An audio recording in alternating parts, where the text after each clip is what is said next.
আজকে প্রথম গাছে শশা ছিঁড়বো। এই যে শশাটা একদম মাটির সাথে লাগছে, আর ভিতরে অনেক শশা হয়েছে ছোট ছোট।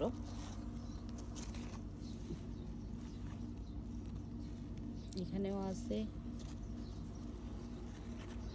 আর এখানে তো অনেক ফুল ধরছে। উপরেও আছে শশা, একদম ছোট ছোট শশা। আর এখানে হচ্ছে বেগুন গাছেও ফুল আসছে, দুইটা বেগুন গাছে ফুল আসছে, টমেটোও ধরছে। আর এখানে হচ্ছে আলু শাক, মানে আলু আমি ফেলছিলাম, আলু শাক হয়েছে, একদম ভর্তি আলু শাক হয়েছে। শুধু যে এখানে হয়েছে তা না, এখানেও আলু শাক আছে, আরও আছে আলু শাক।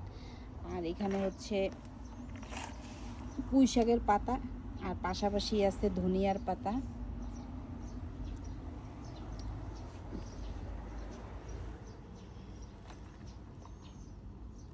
গাছের থেকে শশাটা ছিঁড়ব।